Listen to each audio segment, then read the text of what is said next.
All right, ladies and gentlemen, it's Monday morning, January 6th. If you're a watch obsessive, you're constantly fretting over your watch rotation. You're constantly plagued by doubt, nagged by the question, which watch should I wear today? Some watches in your collection, you don't have to ask that question, because some watches in your collection put you in the no doubter zone. And you know, only a watch obsessive would understand the no doubter zone. If you're a non-obsessive when it comes to watches, I'll explain. The non-doubter zone, or the no doubter zone, is when we're wearing a watch that feels right. It feels like a signature piece. It feels like it's part of us. It feels like it's part of our identity. It feels like who we are. It feels like what we stand for. It is the embodiment of our personality, and we therefore wear the watch with pride. And I know this sounds highfalutin and pompous, and especially if you're a non-watch obsessive, you're going to mock us, you're going to laugh at us, you're going to say to us, "It's just a watch, bro. You've gone over the deep end, dude. Just get a $10 Casio." They're all just telling the time. But if you're a watch obsessive, you're in search of the signature timepiece, the ultimate signature timepiece that does embody your personality and that does take you into the no doubt zone.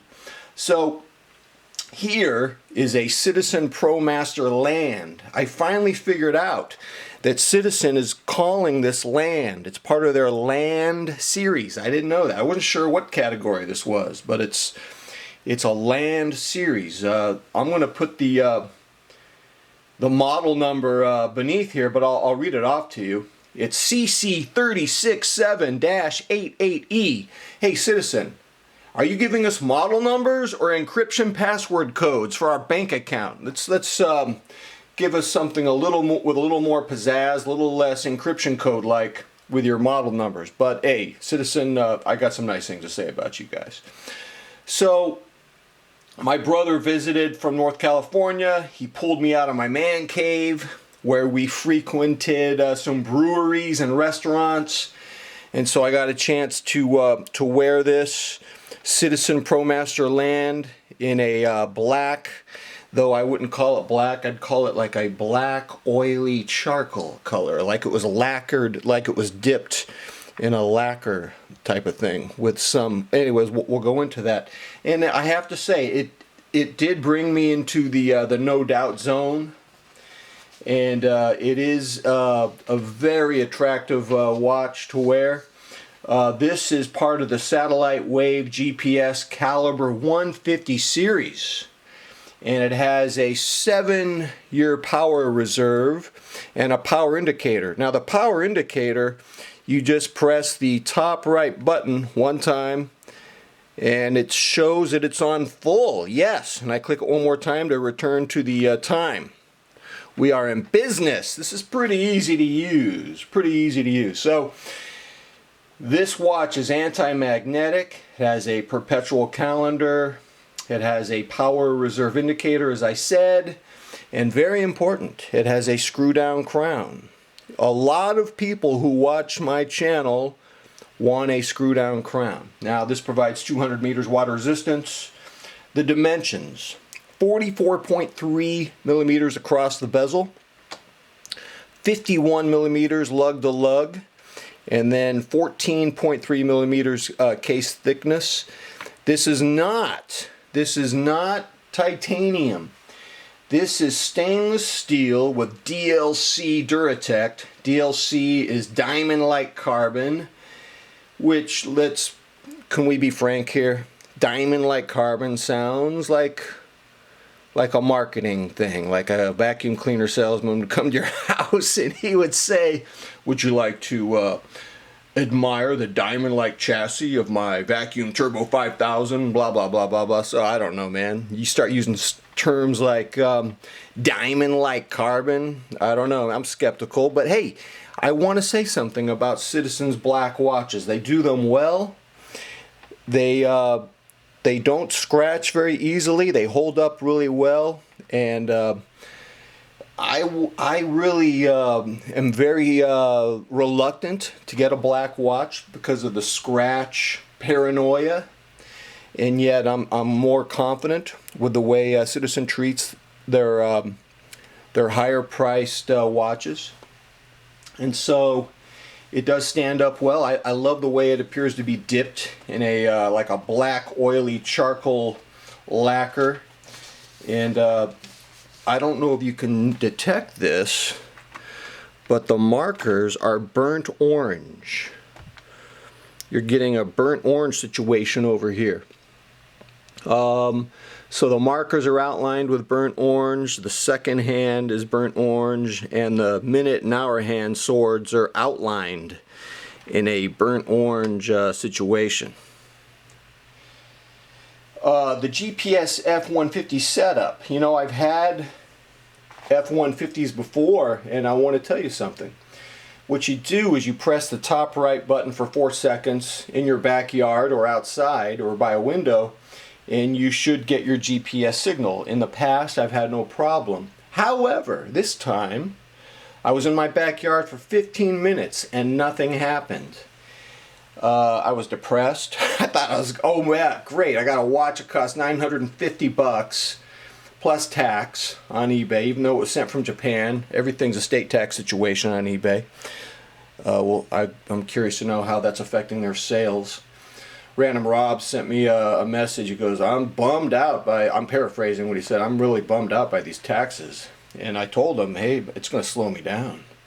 It's going to slow me down. I think I'll look at some of the lower price watches. You know, I bought a $289 Citizen yesterday, and the tax didn't kill me, you know. But you buy a $950 watch, the tax is crazy. But, and so anyways, I'll review that that Citizen diver that I bought with sapphire for $289, which was a ridiculous deal. I'll review that in about a week.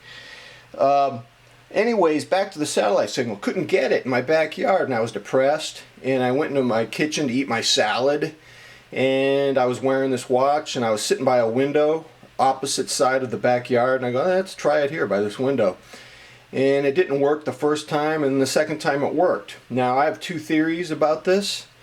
My first theory is that maybe the power lines in the backyard were impeding the GPS signal. The manual does say that. And the other theory I have is maybe, even though I checked the power reserve and it was on full, maybe it just needed more power. Because I want to tell you something that's very important if you get this watch. The manual says this GPS Citizen watch requires more power than any watch they make. So it's going to put a drain on the battery. You're going to want to keep this, well, I mean, I say this about any Citizen. You're going to want to keep it in light. You're going to want to keep it in light. I don't know if you want it in direct sunlight in your backyard all day, because I think you'll fade the colors of any watch, but you want it maybe in a windowsill. You want to hit that sweet spot of getting light but not fading your watch. You know what I'm saying? Hit that sweet spot if you can.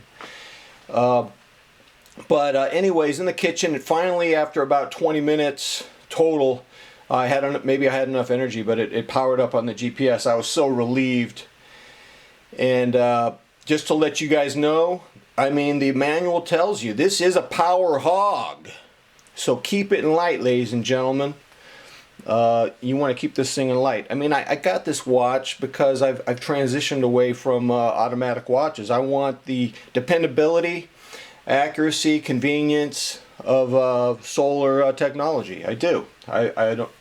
It's just a personal taste. I know a lot of you love your automatics, but we have to go where we go. The heart wants what the heart wants.